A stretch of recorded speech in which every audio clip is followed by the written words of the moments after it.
Hi viewers, இன்னைக்கு March 7 Mahanadi serial என்னாச்சுன்னு சொல்லி பார்க்கலாம்க்கு முன்னாடி சேனல் சப்ஸ்கிரைப் பண்ணாதவங்க மறக்காம சப்ஸ்கிரைப் பண்ணுங்கள். இன்றைக்கி என்ன அப்படின்னு சொல்லி பார்த்தீங்கன்னா, விஜய் வந்து காரில் வந்துட்டு இருக்கும்போது தெரியாமல் மொபைலை பார்த்துட்டே வர்றாரு. அப்போ அந்த வண்டி மேலே போய் மோதிடுறாரு. அப்போ அங்கே கூட்டமாக வந்துடுறாங்க. அப்போ விஜய் என்ன சொல்கிறாருன்னா, என் மேலே தான் தப்புன்னு ஒத்துக்கிறாரு. ஆனால் வந்து அவங்க அந்த இடிச்சார்ல அவர் வந்து ரொம்ப கத்துறாரு. அதுக்குள்ளே நிவின் பார்த்து ஓடி வந்து அவங்க ஃப்ரெண்டுக்கிட்ட என்னடா ஆச்சுன்னு சொல்லி திரும்பி பார்க்கும்போது பின்னாடி விஜயை பார்த்தோன்னே அவரே ஷாக் ஆயிடுறாரு.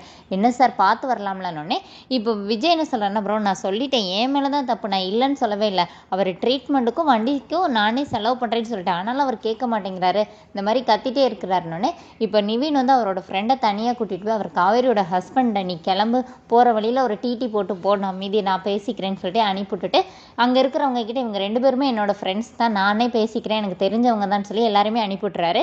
இப்போ விஜய் வந்து நிவினுக்கு வந்து தேங்க்ஸ் சொல்கிறாரு. இந்த மாதிரி பரவாயில்ல, உங்கள் எக்ஸ் லவரோட ஹஸ்பண்ட் சொல்லி தெரிஞ்ச பிறகு எனக்கு இவ்வளோ பெரிய ஹெல்ப் பண்ணியிருக்கீங்களே, தேங்க்ஸ் அப்படின்னோடனே இப்போ நிவின் என்ன சொல்கிறாருன்னா, இல்லை நான் காவேரியை உங்கள் ஒய்ஃபாக தான் பார்க்குறேன்னொடனே அதை நான் அன்றைக்கி ரிசப்ஷன்லேயே நல்லா தெளிவாக சொல்லிட்டேன்லன்னொடனே இப்போ விஜய் என்ன சொல்கிறாருன்னா, நான் உங்களை தப்பாக நினைக்கல ப்ரோ, நான் வந்து என்றைக்குமே காவேரி அந்த மாதிரி நினைக்க மாட்டேன், ஏன்னா அவன் வந்து ஒரு பியூர் ஹார்ட் அப்படிங்கிற மாதிரி சொல்கிறாரு. அப்புறமா நிவின் வந்து சரி நான் கிளம்புறேன் அப்படின்னு சொல்ல மாதிரி, இருங்க ப்ரோ எங்கே போகிறீங்க, உங்ககிட்ட ஒன்று சொல்லணும், நீங்கள் உங்கள் மனசில் எதுவுமே இல்லாமையா போன வாரம் அவளை வந்து மீட் பண்ணீங்க அப்படின்னோடனே, இல்லை நான் அதை எதாச்சியாக தான் மீட் பண்ணேன், எனக்கு ஒரு டவுட் இருந்துச்சு அதை கேட்க தான் மீட் பண்ணேன்னொடனே, இல்லை காவேரி அதை என்கிட்ட சொன்னால் உங்கள் டவுட் என்ன, அன்றைக்கி நான் இந்த மாதிரி பசுபதி அங்கே கடத்திட்டு போனப்போ நான் இந்த மாதிரி அவளை காப்பாற்றிட்டு உங்ககிட்ட சொன்னேன், இல்லை 11 மாதம் மட்டும் வெயிட் பண்ணுங்கன்னு, அதுதானே உங்களோட டவுட்டுன்னொடனே இப்போ நிவின் இல்லை நான் கிளம்புறேன் அப்படிங்கிறாரு.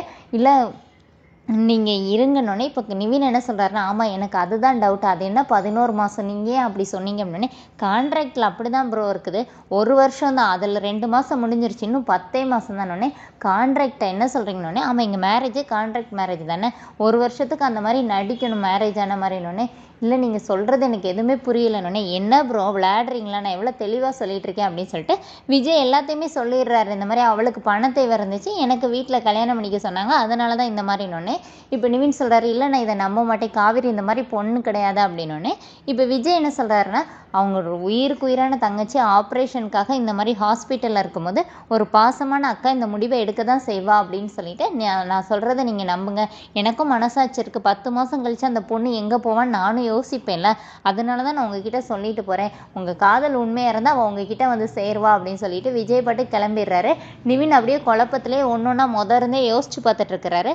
இங்கே என்ன ஆகுதுன்னா, காவேரி வந்து யார்கிட்டயோ ஃபோன் பேசிகிட்டு இருக்காங்க. அப்போ விஜய் வர்றதை பார்த்தோன்னே, என்னோட அன்பு கணவர் வந்துட்டார், ஃபோனை வை அப்படின்னு சொல்லிட்டு ஃபோனை வச்சோடனே இப்போ விஜய் பார்த்தோன்னே, என்னங்க வண்டி எங்கேயோ போய் கோடு போட்டு வந்திருக்கீங்கன்னொடனே நடந்த விஷயத்தெல்லாம் சொல்கிறாரு.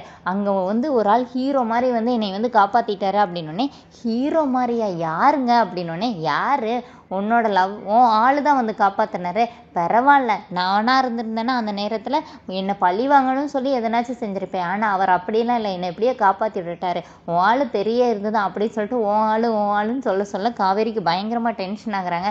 என்ன சொல்லிட்டு இருக்கீங்க, சும்மா பாய் ஃப்ரெண்டுங்கிறீங்க, உன் ஆளுங்கிறீங்க, அப்படிலாம் ஒன்றும் இல்லை, இந்த மாதிரி பேசாதீங்கன்னு உங்ககிட்ட சொல்லியிருக்கலன்னு சொல்லிட்டு கோவப்படுறாங்க. உடனே விஜய் என்ன சொல்கிறேன், எப்படியா இருந்தாலும் நான் பேசுகிறது உண்மை தானே அப்படின்னு சொல்லிட்டு அவர் பாட்டுக்கு போயிடுறாரு. இப்போ காவேரி பயங்கர டென்ஷனாக நிற்கிறாங்க. அதோட எபிசோட் எண்ட் பண்ணியிருக்காங்க. தேங்க்யூ.